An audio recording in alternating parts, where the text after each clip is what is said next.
we are no longer experiencing better yields the way we used to do, just because of climate change. There's intense heat that we are experiencing through climate change.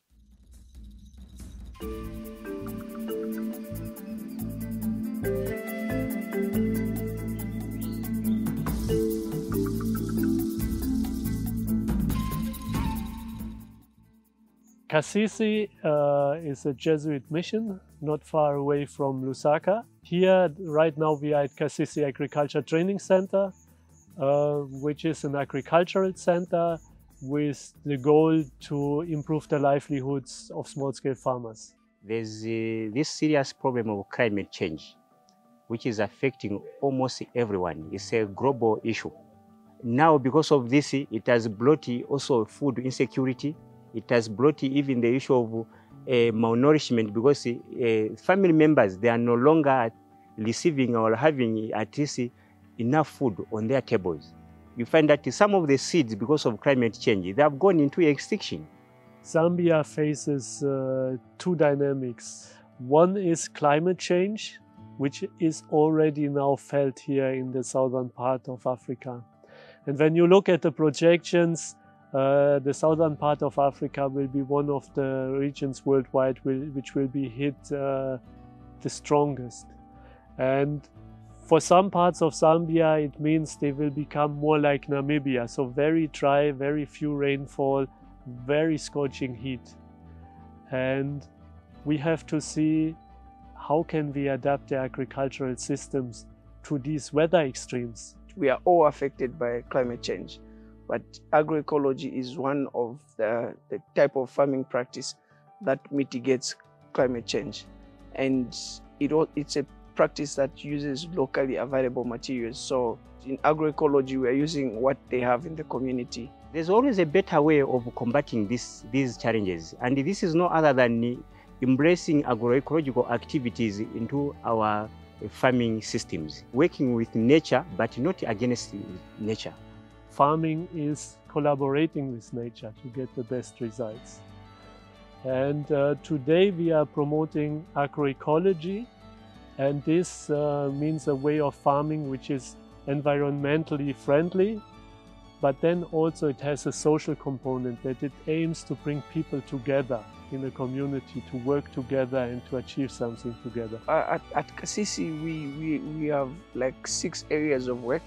We have the extension, we have research and training, we have the processing, we have the production unity, we have the advocacy. In what we're doing, we are following 3 principles of sustainable organic agriculture.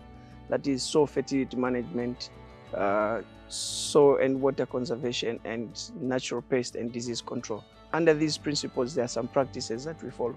So one of the practices is compost making, bokashi making, crop rotation. So those are what we're calling the good practices of agriculture.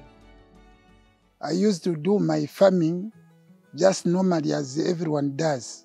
And I had a lot of losses. I used to cut too much trees.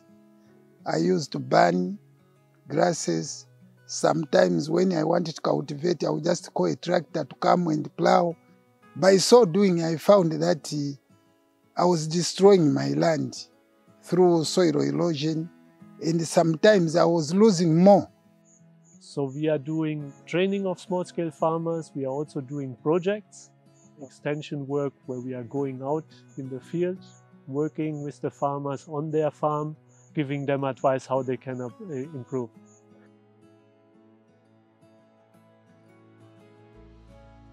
KATC has a long history. It was already founded nearly 50 years ago from a Canadian Jesuit brother, Brother Paul. And he came here and he started to teach farming. It was very much in line with the Green Revolution. So means machinery, fertilizers, pesticides. Today we are feeling more and more they are not helping the small-scale farmers to improve their livelihoods, but rather bring them into more dependency. And Brother Paul, he realized this in the end of the 80s, start of the 90s, And that's the moment when he shifted to organic agriculture. So it is important that we use agroecology. If you come to my place, you'll find that I've got plants, I've got seedlings, and some have already gone up to 1 meter. The Kasisi people have really helped me in all what I'm doing. They have taught me how to sustain in agriculture through whatever resources that I have. I'm using them, and they are giving me profit right now. The common model of economy, they want the farmers actually just to grow maize and then to sell it. But in agroecology, we are looking at the farmers, they are growing a whole diversity of crops, which then also gives a very equilibrated nutrition, because you have many different things to eat. It also makes that over most of the months of the year you have something to eat. So these are the things which are making the farmer strong and more independent, and then they will be able also to organize their communities better, to work together and to build economic systems from the bottom up rather than being sucked into a top-down approach. Kasisi actually is one institution that has greatly contributed to well-being of farmers, especially where I come from in Chongwe. Because one, Kasisi, it has also brought about the issue of sustainability. As farmers, we are able to stand on our own because of some of the trainings that we benefited from Kasisi. When I started practicing our agroecology, I've seen that things are now changing slowly.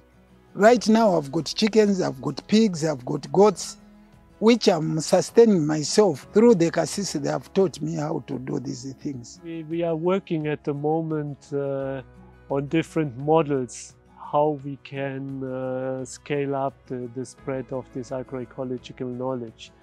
So we have started in the start of last year a diploma program in agroecology, which is a 3-year formation. And by this we hope to outreach to other parts of Zambia very easily. The future of Kasisi, I hope to reach all the corners of Zambia to spread the message of organic agriculture and agroecology, and also to spread the news to the rest of the world, because we want to eat organic produced food, and we believe that our food is African.